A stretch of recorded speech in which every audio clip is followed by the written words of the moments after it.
First name I had was Slitzitlum. Slitzitlum. It means floor mat. My father called me that because I was born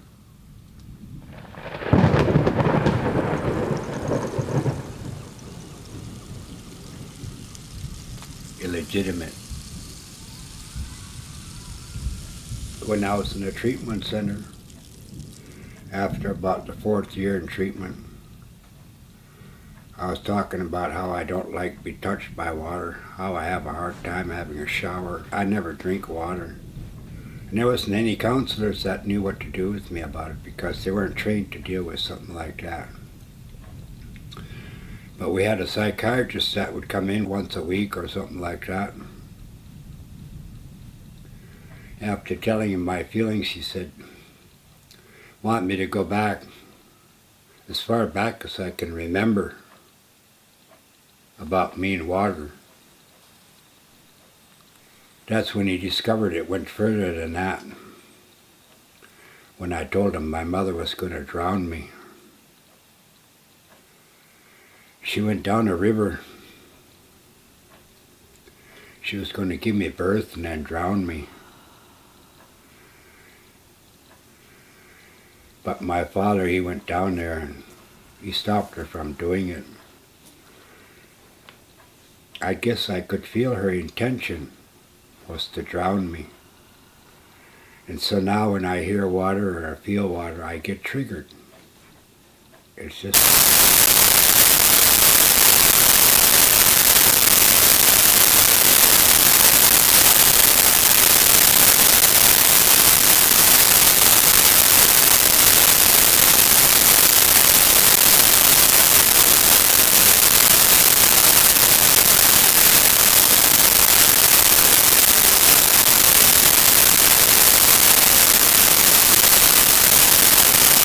because I wasn't supposed to drink.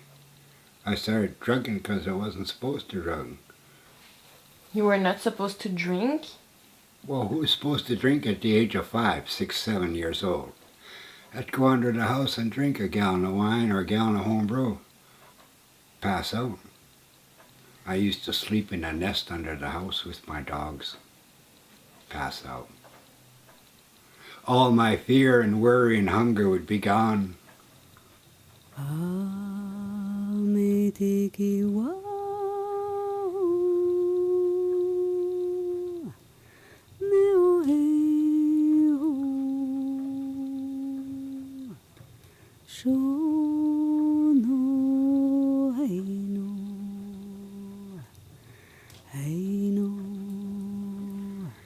In that school, you know, you couldn't have feelings. You weren't allowed to have feelings, see? If you're crying, what are you crying about? I'll give you something to cry about if you want to cry. What was the name of your school? Christie School. In a book it's called Christie Indian Residential School for First Nations. Do you remember your first day at the school? My father dropped me off on the beach, and then he started to leave, and all I could do is watch him go away. The reason why he didn't turn around to have one last look and wave goodbye was probably because he was already crying. He didn't want me to see him crying. When that oblate brother came down to get me, the first thing he did was slap me on the top of the head and call me savage. He grabbed me by my hair in the back like this, and he picked me up on my toes and he walked me about the same distance as walking from here to my boat, all uphill. Put me in a barber's chair, scalped me right then and there, took a bottle, a big ugly brown bottle that big, and it was filled with a brown liquid, and they poured it on my head, all over my body.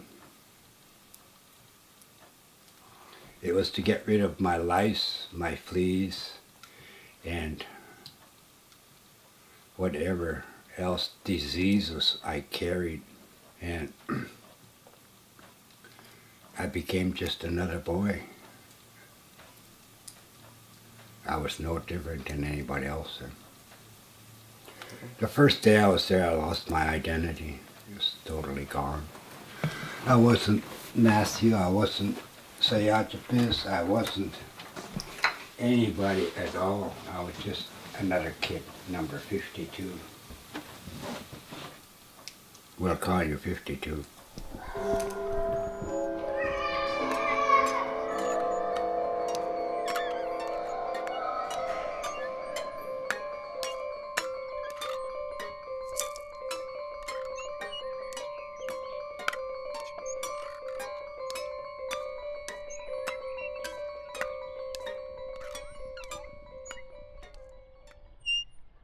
I always remember the first time I ever was introduced to the strap. I spoke my language and I got strapped 5 times on each hand. The man looked like a giant, 6 foot something, healthy as a bull moose, strong as a horse, young, maybe 30s. I'm 7 years old. My hands are reached out like this. And that goddamn strap is in his hand. And he's going to use it on me. I've never been treated like this by elders. What have I done to deserve this? What's wrong? And then, the searing fucking pain. Grab your hand. You look at the giant and he says, if you cry, I'll give you 5 more. Put your other hand out.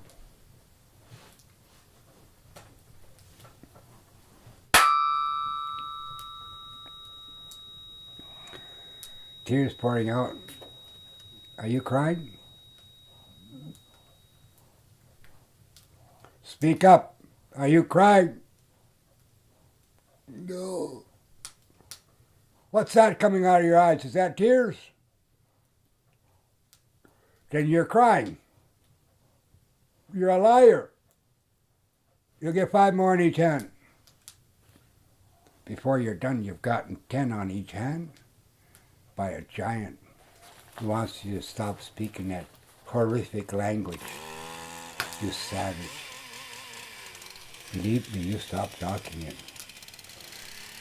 We let our language go and never spoke it again. And now our language is dying out today.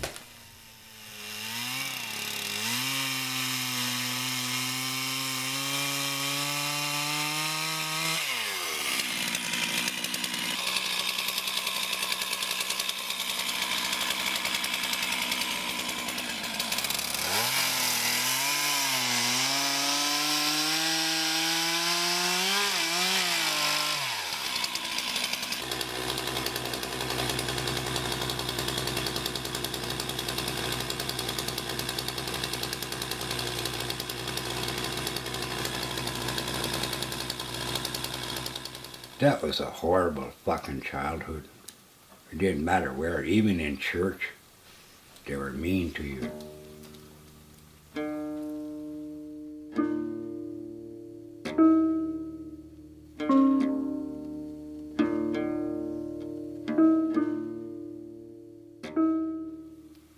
So one day they brought me to the nun's dining room and they opened the big book, the big Bible, and it opened up to Matthew.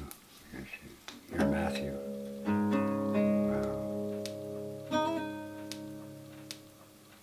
Finally you come out and you still answer to the name 52. Hey, Matt! You don't even look. Matt! Matt! Fuck, 52! Who's calling? You have to get over that. After 10 years of being 52, you know, it's like, my name really isn't Matthew. It didn't feel right.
The first white man I ever found that cared about me. He said, you had so much abuse in your life, so much shit brought on you, Matthew. You need help. I'm willing to help you. And I looked at him like, the fuck do you care? Fuck do you care about me? I said, white man. He said, because you're a human being like me. What do you want me to do then? I said, did you ever hear of a treatment center? I said, yeah. He said, well, you need to go to one. Get the shit out of you. I'm full of shit and I'm going to a treatment center. The only treatment center I knew about in those days was sewage treatment. That's where all the shit goes. I thought that's where he's sending me. I don't know what they're going to do to me there. Maybe I'd rather be an alcoholic. I used to work in a sewer about this deep when I was a kid. And I'll never forget the shit floating past me. Toilet paper.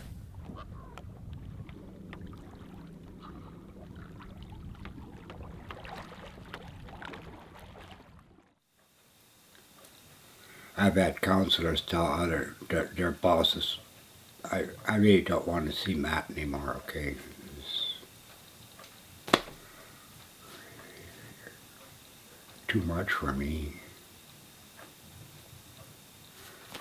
He's overloaded.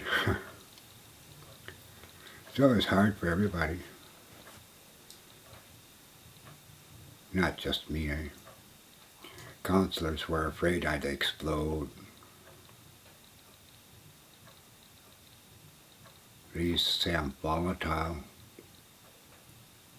trigger happy. We know we gotta deal with that. We don't know how to deal with it. It can be frightening, very frightening. Next day they tell me, well, you gotta get another counselor, Matt. Why? You know why.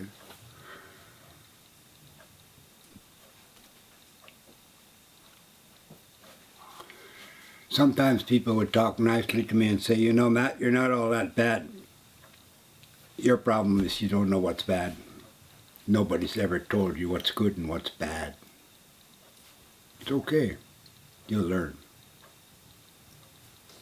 Couldn't get better advice than that.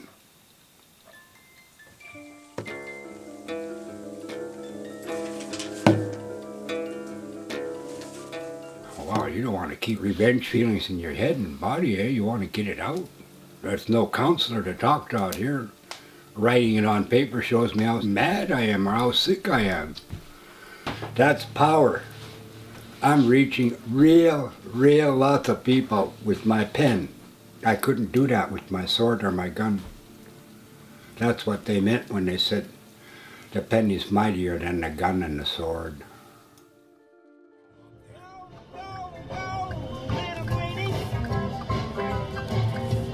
Hurry up, you rectum.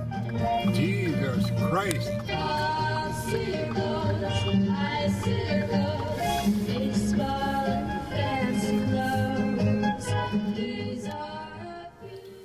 And the last name I got was Sayachapis.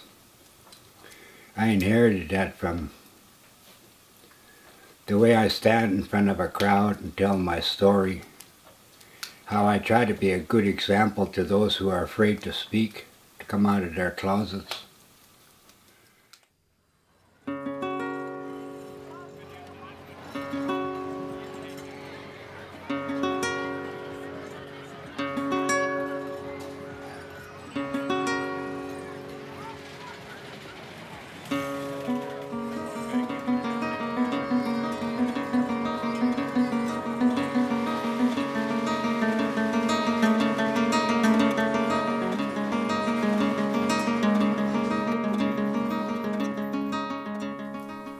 I went through all that pain and suffering, but I still got my language.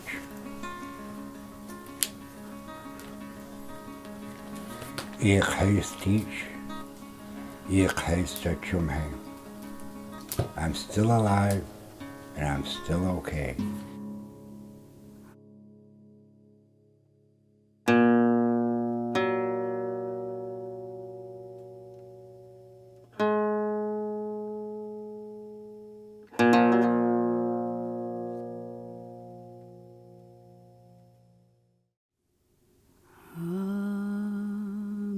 Tiki wa